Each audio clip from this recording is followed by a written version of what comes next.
Terima kasih saudara, Anda masih bersama kami di Kompas Petang, saya Cynthia Rompas. Saudara, usai kalah lawan Uzbekistan, Timnas U23 langsung berbenah menyiapkan strategi melawan Irak.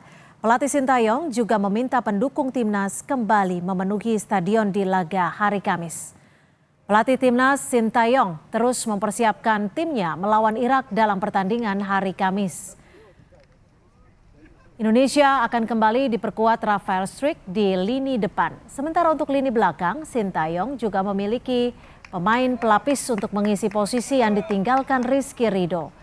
Kualitas permainan Irak diyakini tak akan lebih bagus dari Korea Selatan dan Australia. Lantas bagaimana peluang Timnas Indonesia U23 untuk menghadapi Irak dan memperebutkan tempat ketiga di Piala Asia dan tiket final menuju Olimpiade Paris 2024. Lebih lengkap kita bahas bersama pengamat sepak bola Moses Sousa dan mantan penjaga gawang Timnas Kurnia Sandi. Selamat sore Bung Moses dan juga Mas Kurnia. Terima kasih sudah bergabung bersama kami di Kompas Petang. Ya, selamat sore Mbak Cynthia, selamat sore Mas Kurnia. Bung Moses, Ya. kira-kira perspektif Anda nih, masukan Anda saat nanti melawan Irak, apa yang harus dipersiapkan Indonesia? Ya, yang harus dipersiapkan oleh Indonesia pertama dari faktor non teknis dulu ya Mbak Cynthia ya. Siap. Coach Sintayong mengatakan bahwa setelah pertandingan melawan Uzbekistan kita kalah 0-2, satu hal pertama yang dia sampaikan adalah pemain kita tuh terlihat gugup pada saat ingin memulai pertandingan. Dan itu memang tercermin bagaimana cara kita bermain. Berbeda saat kita melawan Yordania maupun saat kita mengalahkan Korea Selatan. Ya, kita sama sekali tidak bisa berbuat apa-apa. Sama sekali kalah segalanya dari Uzbekistan. Kita terkurung dan lain sebagainya. Nah, faktor non teknis inilah saya pikir yang harus dibenahi. Jadi pemain harus bisa lebih tenang. Dan yang paling penting, lagi-lagi ini non teknis, harus bisa lebih termotivasi.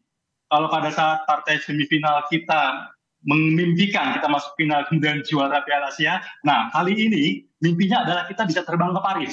Jadi mengalahkan Irak, kita langsung terbang ke Paris. Jadi bisa lebih termotivasi. Itu dari sisi non teknis. Nah kalau dari sisi teknis, nah ini menarik nih. Banyak pihak mengatakan bahwa ini kerugian kita kehilangan Rizky Ridho di belakangnya, karena biar bagaimanapun Rizky Ridho ini adalah kapten tim dan juga stabilizer pertahanan kita. Nah, saya justru melihatnya bahwa bisa jadi tanda kutip keuntungan. Kenapa? Karena saya pikir ini adalah saatnya bagi Coach Sintayong untuk bisa mengubah pola. Ya, mengubah pola. Saya yakin bahwa pihak Irak pasti sudah mengamati bagaimana Uzbekistan mengalahkan kita. Ya, begitu gampang pertahanan kita dibongkar. Nah, dengan absennya Rizky Ridho, maka bisa jadi kita akan memainkan 4 pemain belakang. Jadi polanya 4-2-3-1. 4 ini, 2 back tengahnya adalah Wagner dan juga Ferrari. Ya. Sementara Komang bisa di bangku cadangan. Saya pikir seperti itu. Karena kalau kita memasangkan 3 pemain belakang, 3 back tengah, ya Komang, Ferrari, dan Wagner, seandainya 1 pemain cedera, ini lebih repot lagi nih nanti untuk mengecaknya. Saya pikir begitu Mbak Cynthia. Oke, kalau dari perspektif Mas Kurnia sendiri seperti apa? Rizky Ridho tidak diturunkan, lalu siapa yang paling tepat untuk menggantikan posisi lini belakang? Baik, saya sependapat dengan Bung Moses tadi ya, kita harus lebih berpikir tentang non teknisnya, karena kemarin kita kalah lawan Uzbekistan dan ini adalah kesempatan untuk timnas Indonesia untuk berbuat lebih banyak, sehingga kita harus menargetkan kita harus lolos ke Olimpiade Paris 2024 besok ini. Dan ini juga kesempatan yang bagus juga untuk para pemain untuk menunjukkan bahwa ini Indonesia bisa berbuat banyak di pentas dunia, di Asia, di pentas dunia pun, bahwa Indonesia bisa berbicara banyak di sepak bola, begitu.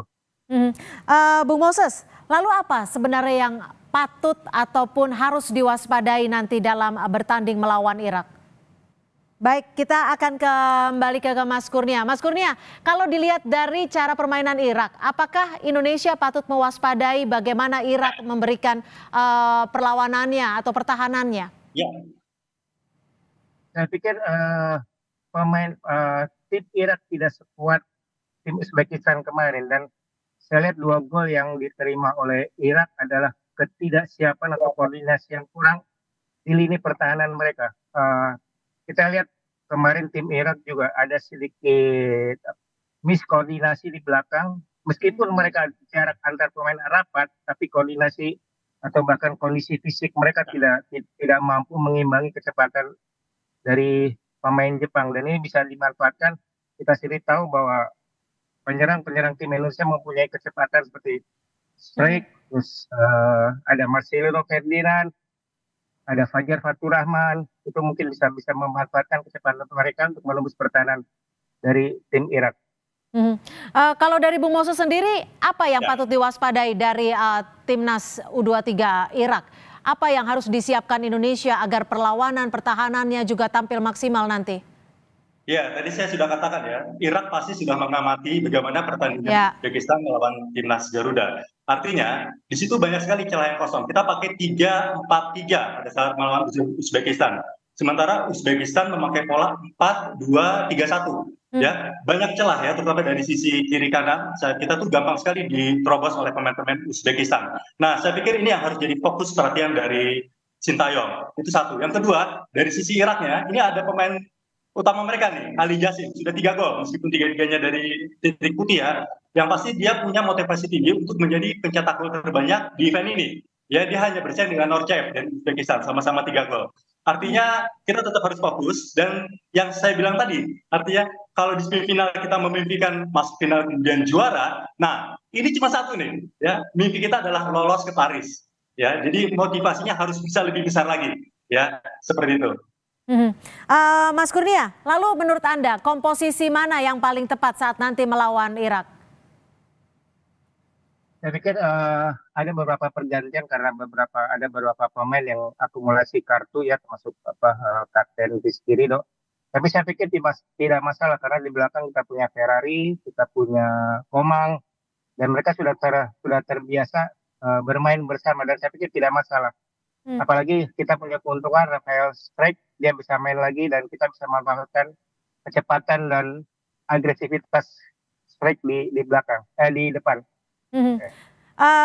Bung Moses, bermain tanpa kapten seperti itu, apakah ini bisa menurunkan semangat ataupun motivasi dari para pemain lainnya menurut Anda?